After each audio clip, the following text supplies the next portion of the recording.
We put a ton of trust in financial statements, but what's really making sure that trust is deserved? Today, we're going to pull back the curtain on audit quality control. It's this invisible system that honestly protects our entire financial world. Okay, just imagine this for a second. You're the auditor, and you discover this mistake after the report has already been published. And this isn't some made-up story. This actually happens. A single word, profit instead of loss, completely flips the script on the story a company is telling everyone. The stakes? They just couldn't be higher. So, this story, it's about an auditor named C.A. Jagritti. Her firm was just exploding, growing at this breakneck pace, grabbing new clients left and right. But beneath all that success, the cracks were starting to show. She was seeing reports with huge errors, audits for these complex industries where the firm had absolutely no experience, and just this general feeling that getting things done fast was more important than getting them done right. It was a textbook example of a quality control system about to completely fall apart. Look, what Jagritti found, that whole profit instead of loss thing, that was way more than just some embarrassing typo. That's the kind of mistake that absolutely shatters trust. If investors and regulators and just the general public can't rely on a simple audited report, the whole system is in trouble. We're talking about a fundamental crisis of confidence here. Right, so how do we stop this from happening? How do we make sure every single report is actually correct? Well, the answer is having a really solid system of quality control. And it's not about just catching mistakes at the very end. It's about building a framework that stops them from ever happening in the first place. So the whole point of a quality control system is to give a firm reasonable assurance, and that's the official term, that their team is following all the professional rules and that the reports they're putting out are, right for the situation. And this whole system, it's basically run by two key standards that work together. Okay, so the first one is called Standard on Quality Control 1, or SQC1 for short. Think of this one as the big picture. It lays down the law for the entire accounting firm, for all the work they do. The best way to think about this is like a restaurant chain. SQC1 is the company's master recipe book, right? It makes sure everything is consistent and high quality at every location. Then you've got SA220. That's like the head chef in one specific kitchen, making sure that one particular dish is cooked to perfection, following that recipe book. So one standard covers the whole firm, the other zooms in on just one specific audit.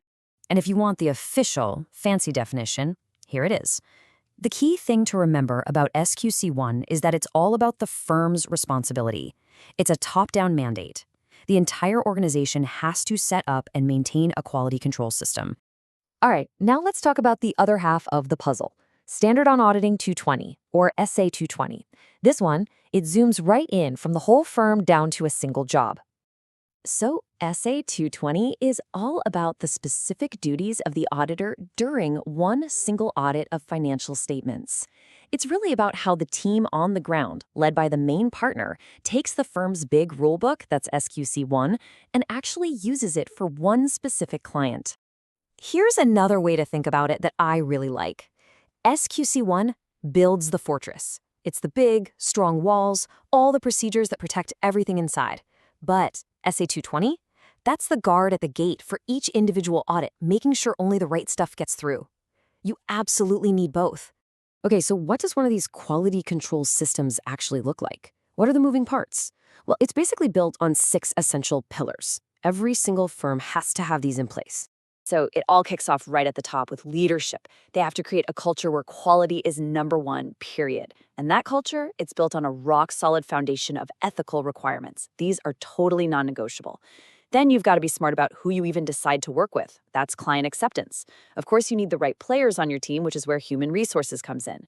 Then there's the actual playbook for getting the work done. That's engagement performance. And finally, you have to check if everything is actually working. That's monitoring. It's the feedback loop.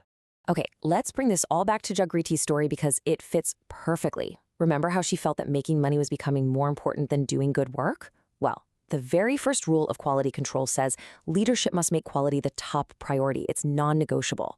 And what about her comment that the partners were stingy about hiring good people? The human resources part hits that nail on the head. A firm must have enough competent people to do the job right. Her gut feelings were totally backed up by the rules.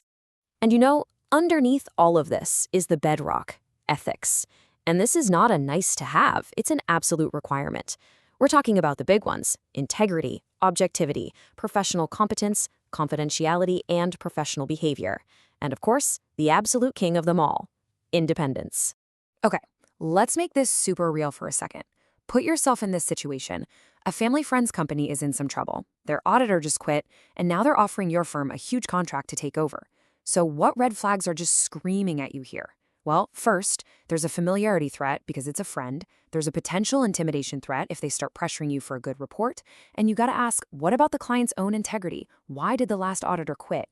See, this is exactly where those quality control policies on accepting clients and ethics are supposed to kick in and save the day.